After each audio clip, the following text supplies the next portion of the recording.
పరిశుద్ధమైన తండ్రి, ఘనమైన నామానికి వేలాది స్తోత్రం అర్పిస్తూ వస్తున్నాను. రేపాటి వరకు ప్రభు మీరు మమ్మల్ని జ్ఞాపకం చేసుకుంటూ వచ్చినారు.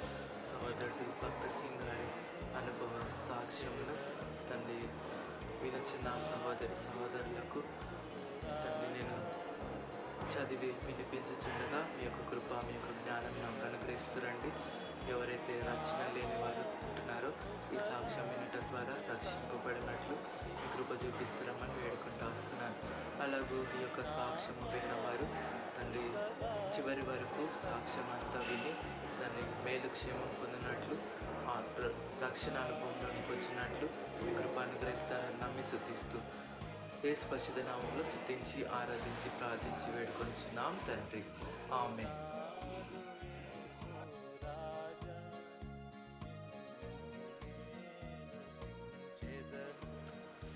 1932వ సంవత్సరం ఫిబ్రవరి 4వ తేదీన కెనడాలో వాంకూవర్ నందు బాప్తిస్మం పొందిన తరువాత అనేక స్థలములలో నా అనుభవంను గురించి సాక్ష్యం ఇచ్చు తిరిగి ఏప్రిల్ మొదటి వారమున నన్ను ఇండియా దేశమును గూర్చి ప్రసంగించుటకు పిలిచిరి.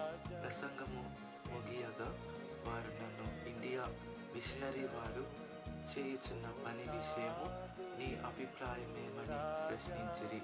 అందుకు నేను మిషనరీ వారిని గురించి బహు కఠినంగా మాట్లాడి వారిని తప్పిదస్తులుగా చేసి తిని ఆ రాత్రి ఇంటికి వెళ్ళి ప్రార్థించనారంభించగా ప్రార్థించలేకపోతుంది. అప్పుడు ప్రభు నాతో, నా పని నాక్షేపించుటకు నీవెవడవు? ఇతరులు తమ సౌఖ్యములను విడిచి నా సేవ చేయవలనని కోరుచున్నారు, కానీ నీవు మాత్రం ఇండియాకు ఇంజనీర్గా పోయి సుఖభోగములను అనుభవించవలెనని ఉన్నావు అనేను. ఈ మాటలు నా హృదయంలో ఖడ్గము వలె దూసుకొని పోయాను. నిజమే, నేను ఇంజనీరుగా నా స్వదేశమునకు తిరిగి వెళ్ళి చాలా డబ్బు సంపాదించి దానంతటినీ ప్రభు సేవ నిమిత్తము ఉపయోగించదనని చెప్పి తిని. అప్పుడు ప్రభువు నాకు డబ్బు కాదు, నీవే నాకు కావలెనని చెప్పాను. మరుసటి ఉదయమున నేను మోకరించి ప్రభువును క్షమాపణ వేడి ఇట్లు,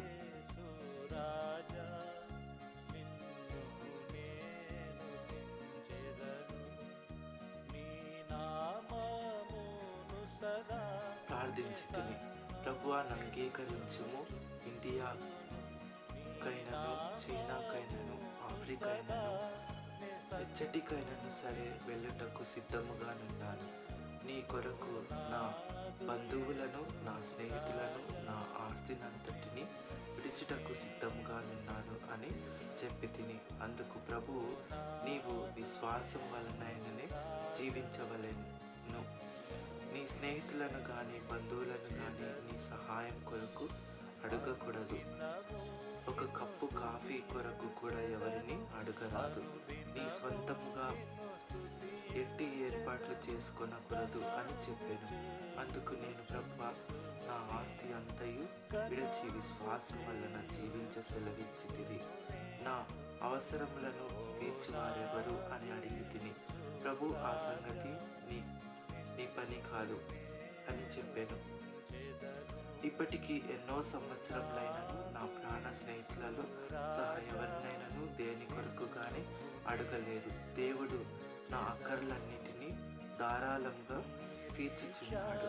ఇంజనీరు ఉద్యోగము వరకు ప్రయత్నించుట మాని అమెరికాలో 1 సంవత్సరము సువార్త సేవ చేయుచుంటిని.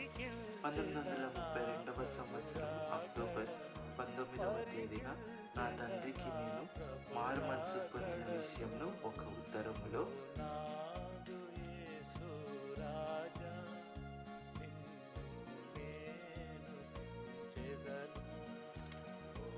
రాసి తిని. అది పెద్ద ఉత్తరమైనందున దానిని నా తండ్రికి వివరించి చెప్పుటకు దానిలో ఆదికాండం నుండి ప్రకటన గ్రంథం వరకు నేను రాసిన కొన్ని బైబిల్ వాక్యములను వివరించి చెప్పుటకు ఎవరినైనా నా తండ్రికి సహాయంగా పంపవలెనని నవంబర్ 15వ తేదీన పట్టుదలతో ప్రభువును ప్రార్థించి తిని ఆ దినంలోనే నా తండ్రి అదే ఊరిలో ఉన్న ఒక అమెరికా దేశపు మిషనరీని చూచుటకై వెళ్ళాను. నవంబర్ 21వ తేదీన నా ఉత్తరము చేరగానే దాన్ని తీసుకొని నా తండ్రి ఆ మిషనరీ దగ్గరకు వెళ్ళి దీనిలోనున్న బైబిల్ వాక్యములను వివరించి చెప్పవలనని అడిగాను. ఆ మిషనరీ నా తండ్రికి ఒక ఉర్దూ బైబిల్నిచ్చి ఆ వాక్యములెట్లు చూడవలెనో తెలియజేసిరి. అంతయు చదివిన తరువాత నా విషయము అనుభవపూర్వకమైనయు నా మారు మనసు విషయము తనకేమి చాలా సంతోషమనియు నాకు ఉత్తరము రాసిరి. నేను నా స్వదేశంను విడిచి 7 సంవత్సరములైన తర్వాత బొంబాయికి 1933వ సంవత్సరం ఏప్రిల్ 6వ తేదీన తిరిగి వచ్చి తిని నా తల్లిదండ్రులు నన్ను ఎదుర్కొనటం కచ్చిటికి వచ్చిరి. ఓడ దిగగా వెంటనే నా తండ్రి కుమారుడా, నీవు క్రైస్తవుడవైనా?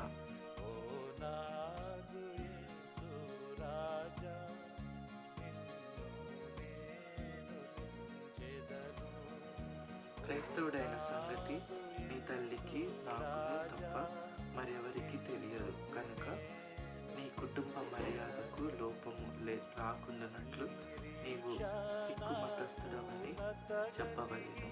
నీవు బైబిల్ చదువుకొనవచ్చును, గుడికి వెళ్ళవచ్చును, కానీ నీవు క్రైస్తవుడవైన సంగతి మాత్రమే ఎవరితోనూ తెలుపక రహస్యముగా ఉంచమనెను. అందుకు నేను తండ్రి, నేను ఊపిరి పీల్చకుండా బ్రతకగలనా? క్రీస్తు నా జీవమై ఉండగా నేను ఆయన లేకుండా ఎట్లు జీవించగలను? క్రీస్తుకు నా జీవితం అంతటిని అప్పగించి తిని అని అంటిని. అందుకు మా తండ్రి, నీవు మిషనరీగా ఉండబోచున్నావా, పాదిరి అయ్యేదవా అని అడిగాను. నేను లేదు అని అంటిని. అందుకు ఆయన, నీవు మాకు ఏ మేలు చేయకపోయినను పర్వాలేదు, నీ వలన నీకేదైనా ఉపయోగం ఉండినట్లు చూచుకొనరాదు. నీవు మిషనరీ అయినను లేక పాదిరి అయినను ఎడల ఎవరైనా నిన్ను గౌరవింతురు. నీవు ఊరూరు తిరిగి బోధించిన ఎడల నీ మాట ఎవరు వినెదరు? నీ సంరక్షణ ఎట్లు అని అడిగాను. అందుకు నేను, దేవుడు నన్ను ఈ పని కొరకే పిలిచి ఉన్నాడని చెప్పి తిని, కానీ మా తండ్రి గ్రహించలేకపోయాను కనుక ఆయన ఈ సంగతి రహస్యంగా నుంచని ఎడల నీవు ఇంటికి రాకూడదనెను.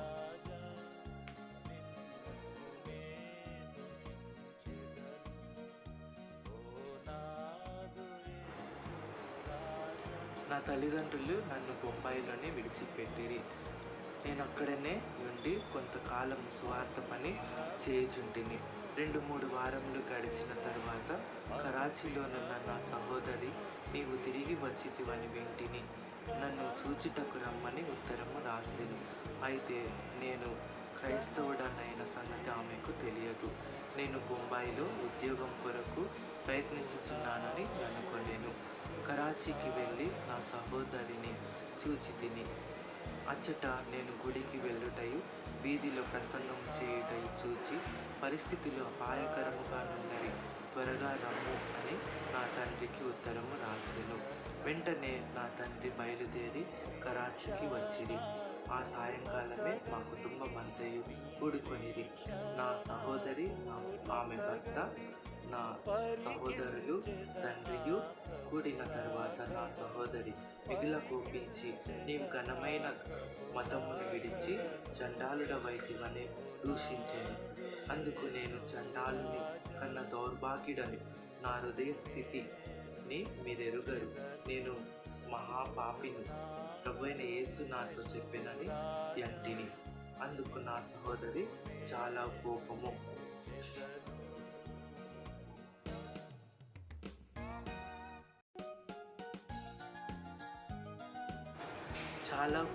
కలిగి క్రీస్తును దూషించనారంభించగా నా తండ్రి నా ఉర్దూ బైబిలు నడిగి తీసుకొని కొత్త నిబంధనలో నుండి కొన్ని వాక్యములు చదవనారంభించిరి. ఆశ్చర్యంతో నా సహోదరి తండ్రి, ఇదేమి, నీ నీవతనికి బుద్ధి చెప్పెదవని రప్పించినందుకు నీవే క్రీస్తుని గూర్చి బోధించుచున్నావా అనేను. అందుకు నా తండ్రి, ప్రభు అయిన యేసును దూషించుటకు నీకు ఎలాంటి అర్హత లేదు. ఆయనను గూర్చి నీకేమీ తెలియదు. నీ సహోదరుని ఆయనను అనవచ్చు గాని క్రీస్తుకు విరోధంగా ఏమీ అనరాదు అనగా అందరూ ఆశ్చర్యపడి ఎవరి దారిని వారు పోయిరి. మరుసటి దినంన నా తండ్రి క్రైస్తవారాధనకు వెళ్ళెను. ఆరాధన అయిన తరువాత మేము వీధిలో నడుచుచుండగా నేను క్రీస్తు పాదముల యొద్దకు నడిపించిన ఒక సిక్కు యవనస్తుని చూచి తిని తన అనుభవమును గూర్చి నా తండ్రితో అతడు చెప్పుచు వచ్చాను.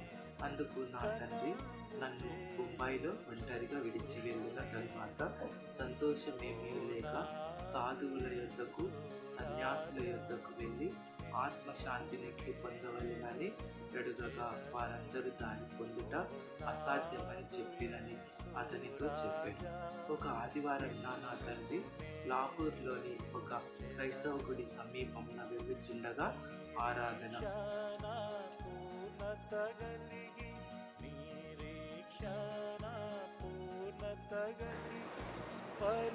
ఆరాధన ప్రారంభించలేదని గ్రహించి ఏ ఉద్దేశం లేక ఈ గుడిలోనికి వెళ్ళి చివరి బెంచిపై కూర్చుండెను. ఆరాధన ఆరంభించగా నా తండ్రి ఒక గొప్ప వెలుగును చూచెను. ఆ వెలుగును చూచి, ప్రభువా, నీవు నాకును రక్షకుడవై ఉన్నావు అని చెప్పిన వెంటనే తనకు ఆత్మశాంతి కలిగినని చెప్పిరి.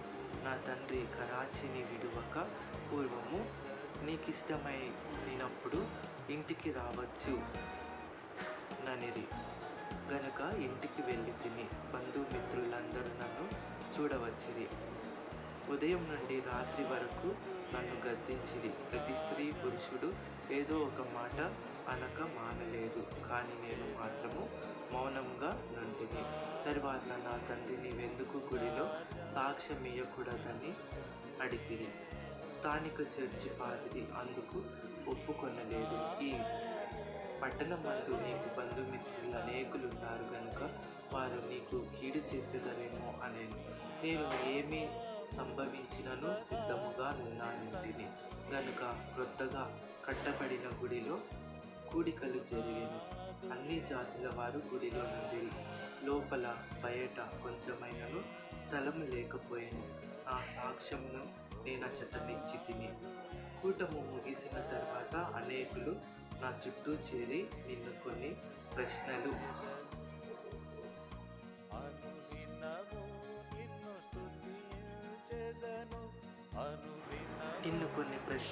అడగవచ్చునా అనిరి. నేను అడగవచ్చు అనగా వారు నీ మతము నీ తల్లిదండ్రులకు లోబడకూడదని నేర్పుచున్నదా? నీ తల్లిదండ్రులకు ఆశాభంగం కలుగచేయుట ప్రేమేనా? నీ విద్యకు నీ తండ్రి రూపాయి 25,000 ఖర్చు చేశాను కదా. ఆయన సెలవుతో నీవు క్రైస్తవుడిపై ఉండవలసినది. నీ తండ్రిని చూడుము, హృదయము బద్దలైన వాడై ఉన్నాడు. ఇదియేనా నీ ప్రేమ అని అడిగిరి. నేను బదులు చెప్పబోవునంతలో నా తండ్రి మాట్లాడసాగిరి. నా వలనే నా తండ్రికి నీ పెద్ద స్వరము గలదు కనుక ఎంతో బిగ్గరగా, నేను ఏ మాత్రమును హృదయము బద్దలైన వాడను కాను. నా పేరునెందుకు విషయంలో తెచ్చెదరు? నా కుమారునికి నిజమైన ఆత్మశాంతి కలిగెనని నేను దృఢముగా నమ్ముచున్నాను. మీలో ఎవనికైనా అట్టి నిజమైన శాంతి కలిగిన ఎడల ప్రశ్నించవచ్చును, లేని ఎడల ప్రశ్నించుటకు వీలు లేదు అనేను. ఇది వినిన వెంటనే వారందరూ వెళ్ళిపోయి. అప్పటి నుండి నేను ఏకమారుడు నా స్వగ్రామమునకు వెళ్ళి అచ్చటనున్న గుడిలో అనేక కూటములను తెరిపి తిని మొట్టమొదటి వారికి నాపై కలిగిన ద్వేషము పోయినది. నా తండ్రి కొత్త జన్మము పొంది సాక్ష్యం ఇచ్చుచున్నాడు. 1945